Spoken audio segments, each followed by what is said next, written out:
Yeah. I promise you'll get over that shit. Do you want to ISO on Lil Baby for a second? I mean, Did you listen? Yeah. Okay, yeah. So we all gotta. yeah, I enjoyed the Lil Baby album. I feel like first I am very happy for him because I feel like the at least public response has been relatively positive, and I feel like Lil Baby had a huge weird hole to dig himself out of. He just got like this weird narrative of falling off, even though I don't think what happened is, I don't think he fell off. I think he just got repetitive and he dropped like one album that was boring. But I feel like this album is really good, and I know he's gonna drop a second one. But Dominique I think coming soon. I think standouts for me are By Myself featuring Rod Wave and Rilo. I think that's a big one. That's my favorite song. Obviously, Dumb and Dumber are like It's a good song. Thug feature, Future feature. Like it's a solid song. You know what I mean? But I'm happy because when I talked about Lil Baby, I don't know if it was on the pod or reaction or whatever. I was like, to me, the only way Lil Baby comes back is if he becomes a little bit more emotional, a little bit more vulnerable. We haven't heard a song like Close Friends from him like since he dropped that. And I just still don't think we have, but you know, I do like the So Sorry song. I like I Promise, even though it is a little funny that line is just like, you know, it's not very poetic. But I think the moments on the project that are better for me are the more vulnerable moments, are the more like melodic moments. I think he needs to stick in that pocket for the second album. I think we're gonna get more of that. He talked about it in the Safe Place interview. Like this one was supposed to be like, these are the hits, these are the slaps, these are what the people want. And then Dominique, which is his real name, is showing more of himself and That's being cool. a little bit more vulnerable. So I'm excited. I'm not mad at it. It's taken from the Future mode for sure. But I fuck with that. I'm not mad at it at all. And I think that he sounds motivated on this, which I like. Yeah. Because I do think there was a bit of complacency. And I will say too that even from hearing him talk on the Safe Place interview, it's like, okay, you want to be great or you want to improve, you know? Like it seems like he had an honest conversation with himself, like I got to get better. Yeah. Yeah. And I think my bad, but I just want to say one more thing. I feel like Lil Baby to me seems like he's always talked about like hustling and being like that type of dude, right? I feel like he almost fell into music as another hustle after he came out of jail. Yeah. Right. And I think maybe where he got complacent is because he was so good at it naturally, he never really like stepped into becoming a bigger artist. And then when the money started coming, he's like, I'm just gonna focus on money plays. Yeah. You feel me? I mean, we all know music, like, even though it's not necessarily a good thing, like people use it as a vessel to make money. It's not, you don't make money from the music itself as much as you can from like brand deals and other things like that. So I wanna hear Spencer's thoughts, but I want to go back to what you said. Well, I think the first thing that I'm thinking about is kind of you talking about the fall off or this story, this narrative that was being spun. I don't know if it was a play made by someone at QCPR or if it just was serendipitous, but Billboard running the story about the biggest selling rap albums of the 21st century coinciding with this release. Did you guys see that? I saw that.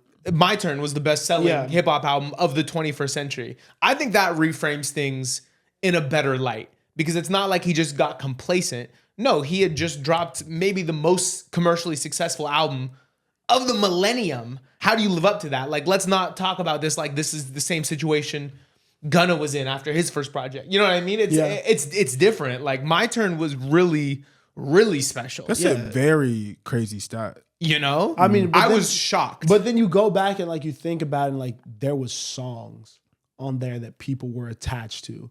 Like I Live Off My Closet.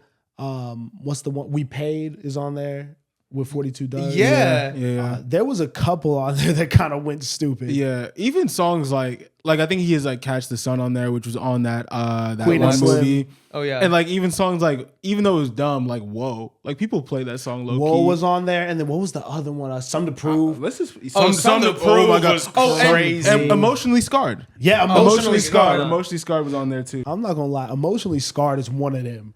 Emotionally Scarred is one of them. The Yeah. first couple of bars of that song is crazy, bro. Yeah, so first I do want to reframe that conversation about the fall off. It was just kind of unrealistic expectations that he was going to reach that high again. WHAM for me is cool. and I haven't been compelled to play it again. Same. Yeah, it's cool. Yeah, I don't know. There's different pockets that I'm more interested in right now, personally. You know, like the most interesting moment on that album for me was the features. Yeah. You know, like the Rod Wave feature was great and had me going back into his catalog a little more and listening to his new song. He cooked, and he The cooked, new song? He cooked Lil Baby with that one song. What you mean? I'm saying he didn't cook it, Like but his verse. I'm saying West Side Connection is better than anything Baby dropped. Oh yeah, in my opinion. In my opinion, yeah, and like listening to Baby and Rilo Rodriguez made me remember that I like ESTG, and I was listening to some of his music, and Rilo made me remember that I like Bino Rideau. You know what I mean? Like it did remind me of these pockets of hip hop that I really like, but for me, it's just not Lil Baby right now. But yeah, solid album. Shout out to Wham. It's cool. It's cool, and I think he does. He'll feed his fans always.